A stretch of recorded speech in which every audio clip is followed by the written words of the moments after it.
사랑하는 여러분, 지금 지구상에는 80억 4,500만 명 정도 되는 인구가 살고 있다 합니다. 참 많이 늘었죠. 80억이 넘어갔어요. 그리고 그들이 믿는 종교의 수가 대략 한 3천여 개의 종교가 있다고 합니다. 그런데 기독교를 제외한 그 어떤 종교도 사랑하는 여러분, 참된 진리가 아님을 온전히 믿는 여러분 되기를 간절히 주의 이름으로 축복합니다. 왜냐하면 기독교의 그 어떤 종교도 이 부활 신앙이 완전하지가 않기 때문입니다. 이를 좀 더 자세하게 말씀을 드려보겠습니다. 사랑하는 여러분, 인간의 역사가 시작된 이래, 유사 이래 인간이 가지고 있는 가장 삶의 근원적인 문제가 무엇입니까? 우리 인간이 가진 고민과 숙제가 무엇입니까? 죽음에 대한 공포와 두려움으로부터 벗어나는 겁니다. 어찌 보면 모든 이 종교가 그리고 철학이 추구하는 지향점은 죽음을 극복하고 죽음을 정복하고 영생을 얻는 것, 그리고 참된 행복에 이르는 것이라고 말을 해도 과언이 아닙니다. 그런데 우리가 믿는 기독교의 구세주이신 우리 주 예수 그리스도를 제외하고 그 어떤 종교의 창시자도 죽음을 극복하지 못했습니다. 다 죽어서 한 줌의 흙으로 돌아갔습니다. 오직 우리 예수님만이 죽음을 극복하고 부활하셨습니다. 할렐루야. 따라서 우리가 믿는 예수, 우리가 믿는 기독교만이 참된 진리임을 믿으시기를 간절히 바랍니다. 이런 관점에서 생각해 보면 오늘날 지식인들 그리고 많은 젊은이들이 빠지기 쉬운 종교다원주의는 허황된 말장난과 자기 기만에 불과하다는 생각이 들곤 합니다. 그들은 우리 기독교를 가리켜서 왜 너희들만 구원이 있다고 말하냐, 모든 종교가 믿는 신은 결국 하나 아니냐, 믿는 방법만 다를 뿐이지 구원이라는 종착역을 향해 달려가는 것 아니냐, 왜 그런데 너희들만 구원이 있다고 하고 왜 예수만을 믿어야 한다고 말하냐, 종교인들이라면 상호 존중도 하고 서로의 신앙을 인정해야지 왜 너희들은 그렇게 독선적이냐라고 맹비난을 합니다. 사랑하는 여러분, 그러나 앞서 말씀드렸다시피 우리 예수 그리스도를 제외하고 그 어떤 종교의 창시자 교주도 전부 죽음의 앞에 굴복했고 한 줌 흙으로 돌아갔어요. 따라서 자신의 죽음의 문제도 해결하지 못하는 사람에게 어찌 우리의 귀한 생명을 맡길 수가 있겠습니까? 자신의 죽음의 문제도 해결하지 못했는데 어찌 우리의 죽음의 문제도 해결해 달라고 그를 구세주로 믿을 수가 있겠습니까? 하지만 사랑하는 여러분, 거듭거듭 말씀드리지만 우리 주 예수님께서는 죽음의 권세를 깨뜨리고 죽으셨다 사흘 만에 부활을 하셨습니다. 그리고 우리에게 다음과 같은 약속을 주셨어요. 요한복음 11장 25, 26절을 함께 보겠습니다. 예수께서 이르시되 나는 부활이요 생명이니 나를 믿는 자는 죽어도 살겠고 무릇 살아서 나를 믿는 자는 영원히 죽지 아니하리니 이것을 네가 믿느냐. 아멘. 즉 우리 주 예수 그리스도의 부활을 믿게 되면 우리 또한 예수님처럼 부활하여 영생하게 하신답니다. 사랑하는 여러분, 따라서 기독교만이 죽음의 문제, 인간이 가진 죽음의 문제를 극복하는 유일한 구원의 종교, 생명의 종교를 믿는 저와 여러분 되기를 간절히 주의 이름으로 축복합니다. 그리고 그 기독교의 핵심 신앙이 바로 말씀드리지만 부활 신앙입니다. 이 부활 신앙의 근거에서 우리의 모든 신앙이 쌓여진 것입니다. 따라서 우리가 그리스도인이라면 이 부활 신앙을 잘 알아야 합니다. 아는데 그쳐서가 안 되고 잘 소유를 해야 돼요. 그리고 내가 이 부활 신앙을 잘 알고 소유하고 있는지를 날마다 확인하고 점검을 해야 합니다. 자, 그렇다면 좀 더 구체적으로 이제 생각을 해보겠습니다. 우리가 부활 신앙과 관련해서 날마다 확인하고 점검해야 할 것이 무엇일까요? 자, 이제부터 따라하시겠습니다. 첫째로, 부활 신앙을 조금 더 의심하지 않고 믿는지를 날마다 점검해야 합니다. 부활신앙을 조금도 한치도 의심하지 않고 믿고 있는지를 날마다 확인하고 점검하셔야 합니다. 사랑하는 여러분, 성경을 보게 되면 우리 주 예수님께서 이 세상에 오셔서 제자들에게 부활에 대한 예고, 예언의 말씀을 3번 정도 정확하게 하셨습니다. 첫 번째 부활에 대한 예언의 말씀은 우리 예수님이 하신 말씀입니다. 마태복음 16장에 나옵니다. 마태복음 16장 16절 말씀에 보면 베드로의 모범적인 신앙 고백, 주는 그리스도시요 살아계신 하나님의 아들이시니이다라는 신앙 고백을 받으신 이후에 그때 비로소 처음으로 예수님께서 예루살렘 성에 올라가서 대제사장들과 서기관들에게 순환과 고난을 받으셨다, 십자가에 죽으시고 사흘 만에 부활하실 것을 예고하셨습니다. 그러자 제자들 중에 베드로가 막 항변합니다. 절대로 그런 일이 일어날 수 없습니다, 주님. 그때 예수님께서 뭐라 말씀하십니까? 사탄아 물러가라 라고 말씀하셨어요. 네가 나를 넘어지게 하는도다. 네가 하나님의 일이 아닌 사람의 일을 행하는도다. 막 제자들과 그 베드로를 꾸짖으셨어요. 제자들 가운데 베드로가 꾸짖음을 당했고 제자들 모두 그 현장에 있었으므로 그들이 부활에 대한 예고를 듣지 못했다고 아무도 변명하지 못했을 겁니다. 또 두 번째, 예수님이 이 세상 계시는 동안 제자들에게 부활에 대한 예고의 말씀은 마태복음 17장 22, 23절에 나옵니다. 변화산에서 내려와서 귀신 들린 어린 아이의 귀신을 쫓아내시고 갈릴리에 모였을 때 예수님께서 제자들에게 분명하게 말합니다.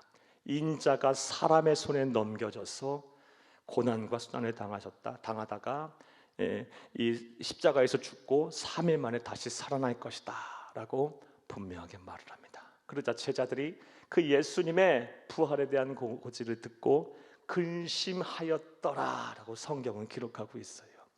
그들이 근심하였다는 말을 기록된 것으로 볼 때 그들은 분명하게 예수님의 고난, 죽음 그리고 부활에 대한 말씀을 들었던 것입니다. 또 세 번째로 예수님의 부활에 대한 고지는요, 마태복음 20장 17절에서 19절에 나옵니다. 마태복음 20장 17절에서 19절 말씀은 예수님께서 예루살렘에 들어가시기 전, 입성하시기 전, 십자가의 죽음을 죽으시기 위해 들어가시 바로 직전에 행하셨던 말씀입니다.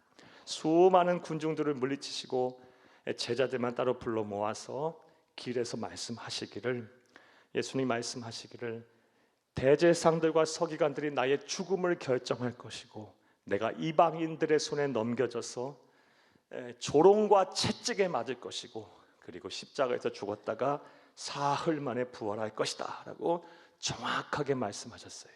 즉 어떻게 누구에게 고난을 받을 것까지도 말씀하셨고 며칠 만에 부활할 것인가까지도 말씀을 정확하게 하셨어요. 사랑하는 여러분, 예수님께서는 이렇게 이 세상 계시는 동안 제자들에게 분명하게 부활에 대한 말씀을 하셨습니다.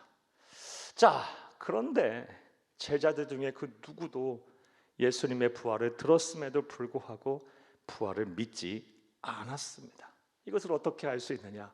성경 어디를 뒤져봐도 사흘째 되던 날 예수님의 무덤에 그 누구도 아무도 서성거렸던 사람이 없었어요. 그러니까 제자들은 부활을 알고 듣기는 했지만 부활을 믿지 않았던 거예요. 몰라서 못 믿은 게 아니고 믿지 못해서 못 믿었던 것입니다. 심지어 오늘 본문 말씀을 보게 되면 막달라 마리아와 엠마오로 가는 두 형제가 예수님을 만난 이후 내가 부활하신 우리가 예수님을 만났다라고 제자들에게 말했을 때도 그들은 예수를 안 믿었어요. 부활하신 예수를 안 믿었어요. 그래서 예수님께서 부활하신 후 제자들을 만난 이후 처음 하신 말씀이 왜 너희는 나의 부활을 믿지 못하느냐는 말씀이셨어요. 오늘 보면 14절을 함께 보겠습니다. 그 후에 11 제자가 음식 먹을 때에 예수께서 그들에게 나타나사 그들의 믿음 없는 것과 마음이 완악한 것을 꾸짖으시니 이는 자기가 살아난 것을 본 자들의 말을 믿지 아니함이라. 아멘. 몰라서 못 믿은 것이 아니고 알았지만 믿어지지가 않아서 안 믿었던 거예요. 자, 그런데 이러한 잘못, 이러한 우를 오늘날 우리들도 범하고 있어요. 사랑하는 여러분, 예수님이 죽으셨다 사흘 만에 부활하셨다는 이 말 모르시는 분 어디 있습니까? 여러분 가운데 처음 들으시는 분은 없으실 거예요. 다 알아요. 많이 들었어요. 그런데 우리 성도님들 가운데도 그런 분 계실까 걱정이에요. 부활에 대해서 알지만 온전히 믿지 못하시는 분, 정말 내가 부활할까? 예수가 부활하셨기에 그를 믿는 부활하게 하신다고 했는데 예수님처럼 내가 부활할까? 라고 정말 한치도 의심 없이 믿으셔야 할 텐데 그렇지 못하신 분이 계실까 걱정입니다. 사랑하는 여러분, 여러분들은 어떠십니까? 설령 부활을 믿는다 할지라도 이 부활에 대한 신앙이 여러분의 생각과 또 여러분의 인격과 여러분의 삶을 지배하지 못하시는 분 분명히 또 계실 거예요. 이것을 알 수 있는 진단 질문을 여러분에게 하나 드려볼게요. 여러분 잘 한번 솔직히 한번 생각을 마음속으로 해보세요. 사랑하는 여러분, 여러분은 죽음이 두려우십니까? 솔직히 한번 생각을 해보세요.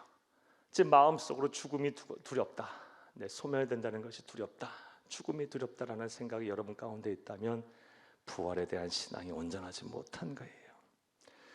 예수님이 부활하셨기에 내가 그를 믿음으로 말미암아 나 또한 부활한다라는 이 부활 신앙이 정확하게 한치도 의심 없이 있다면 죽음은 찰나의 순간이고 그 후에는 우리 주님의 풍에 안겨 천국에서 영생복락을 누릴 것인데 죽음이 왜 두려워해요?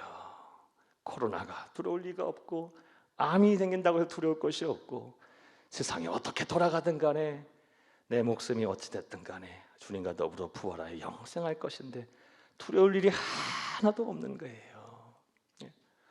사랑하는 여러분, 여러분들은 어떠세요? 여러분 부활 신앙이 온전하십니까? 한치도 의심 없이 내가 부활을 믿는지를 날마다 점검하는 저와 여러분 되기를 간절히 주의 이름으로 축복합니다. 그런데 우리가 아무리 불신하고 또 세상 사람들이 아무리 예수 부활은 없었다라고 얘기할지라도 예수님이 부활하셨다는 사실은 진실입니다. 이것을 어떻게 알 수 있느냐? 예수님의 부활을 증명할 수 있는 증거는 차고 넘칩니다. 그 중에서 한 가지를 여러분에게 말씀을 드리면 제자들의 삶의 변화를 보면 알 수 있습니다. 사랑하는 여러분, 예수님께서는 십자가에 달려 예루살렘에서 돌아가셨습니다. 그리고 예수님의 피가 채 마르기도 전에 50일도 지나기 전에 그 극심한 공포의 현장의 예루살렘 한복판에 예수를 믿는 사람이 수만 명이 생겼어요. 그리고 그곳에 교회가 세워졌어요. 그렇게 예수를 믿고 교회의 일원이 된 사람들이 예수님이 십자가에 죽으실 때는 어떤 사람들이었어요? 예수와 함께 연루될까 봐 다 배신하고 피해서 숨었던 사람들이에요. 50일 만에 사람인들이 그렇게 변화돼서 예수를 배신했던 사람들이 예수 아니면 살 수 없는 사람들이 됐고 예수를 위해 자신의 생명을 바치는 사람들이 됐어요. 50일이라는 시간이 긴 시간이라서 그래요? 아니요, 사람은 쉽게 안 변해요. 50이 금방 지나가는 시간이에요.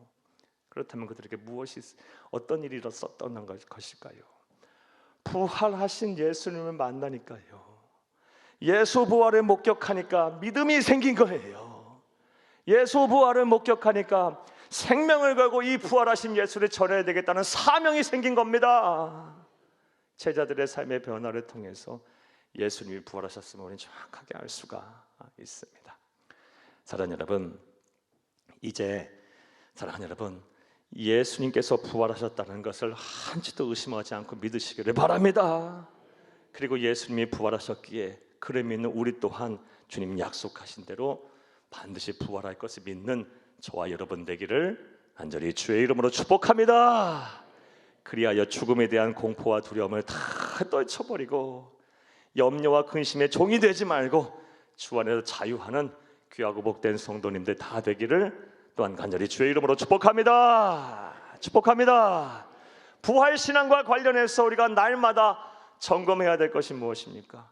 정말 한치도 의심 없이 믿고 있는지, 이 부활신앙이 내 인격과 내 생각과 내 삶을 지배하고 있는지, 그래서 염려와 근심하지 않고 사는지, 죽음에 대한 공포와 두려움을 떨쳐버렸는지를 날마다 점검하는 귀하 복된 성도가 되기를 바랍니다. 할렐루야. 자, 또 두 번째로 우리가 점검해야 될 부활신앙은 무엇일까요? 따라하시겠습니다. 둘째로, 부활하신 예수님과 항상 함께 하는지를 점검해야 합니다.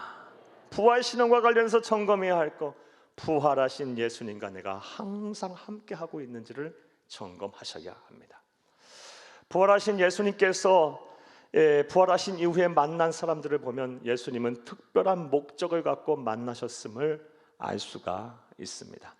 오늘 본문 말씀을 보게 되면 예수님께서 부활하신 이후 제일 처음 만난 사람은 바로 막달라 마리아입니다. 오늘 본문 9절을 함께 보겠습니다. 예수께서 안식 후 첫날 이른 아침에 살아나신 후 전에 7 귀신 쫓아내려 주신 막달라 마리아에게 먼저 보이시니, 아멘. 막달라 마리아는 예수를 최초 믿기 전 7 귀신 들렸던 여인이었어요. 몸과 마음이 정상이 아니었던 사람이었어요. 그래서 사람에게 치고 휘둘리고 성적 놀이개가 됐던 사람이고요. 아무도 돌보는 사람이 없었고 아무도 아껴주는 사람이 하나도 없었던 그런 외로웠던 사람이었어요. 그런 사람을 예수님께서 만나셨고 고쳐주셨고 귀신은 내쫓아 주셨고 정상적인 삶을 살게 하셨어요. 그러니 예수님께서 십자가에 죽으셨을 때 이 막달라 마리아가 얼마나 상심했겠습니까? 얼마나 슬펐겠어요. 눈물이 마르지 않았을 거예요. 그런 여인 예수님께서 부활하시러 처음으로 만나셨어요. 여러분, 우리가 거룩한 상상력을 발휘해서 막달라 마리아와 예수님이 만난 이 부활의 그 첫 현장 속에 있다고 한번 생각을 해보세요.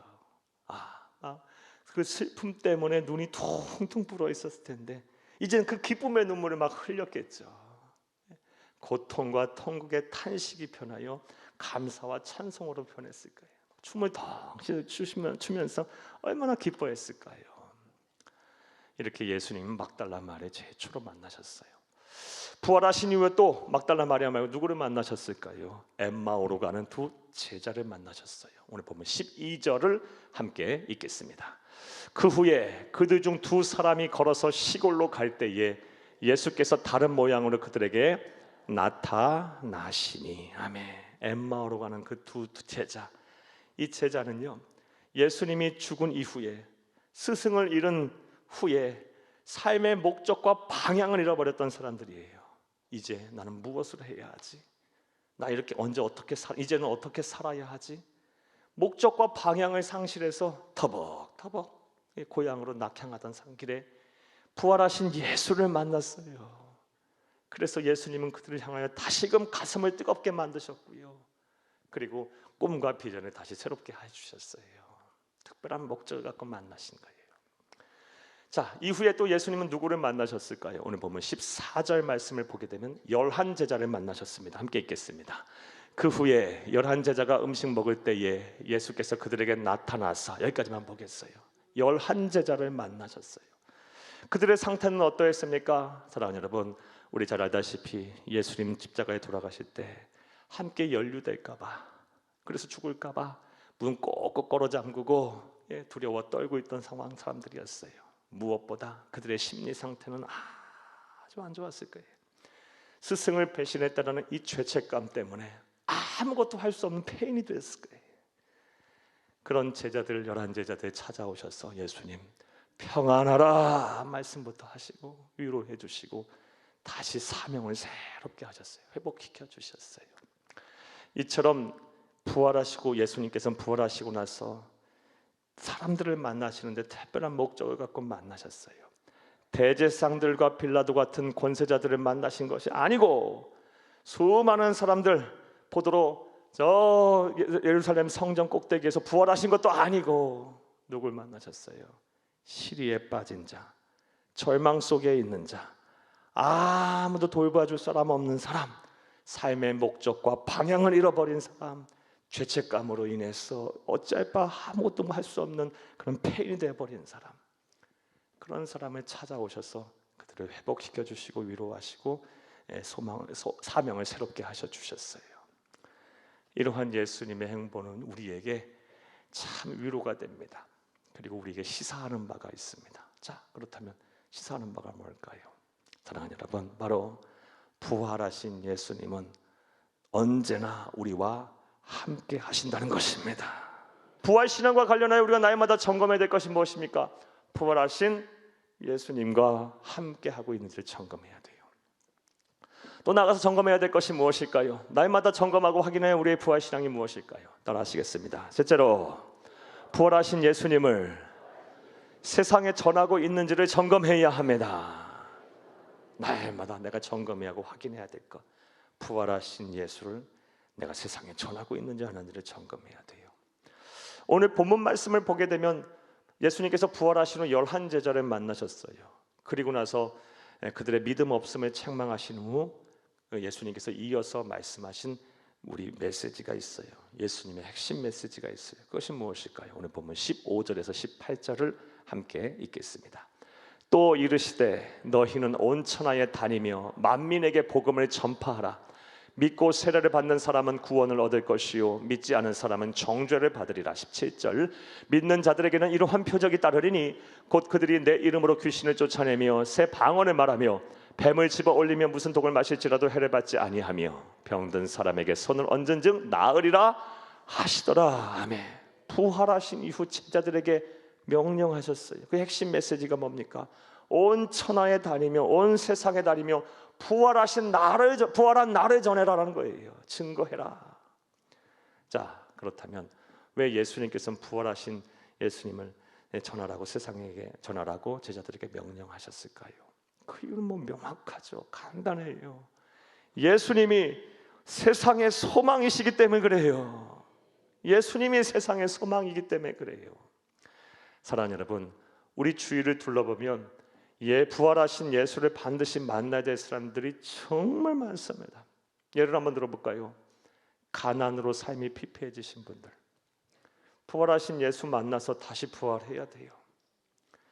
또 삶의 무게로 인해서 사는 것이 아니라 연명하고 계시는 분들, 이분들 부활하신 예수 만나서 주와 함께 다시 부활해야 돼요.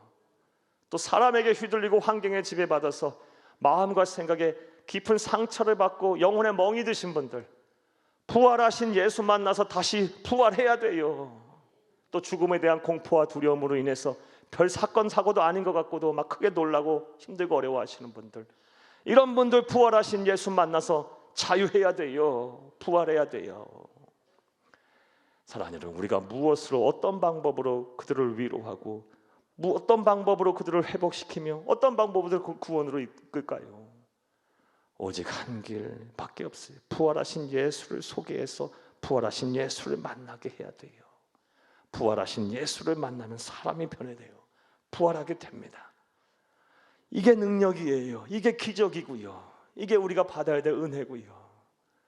우리 주변을 둘러보면 부활하신 예수를 반드시 만나야 될 분들이 너무너무 많아요.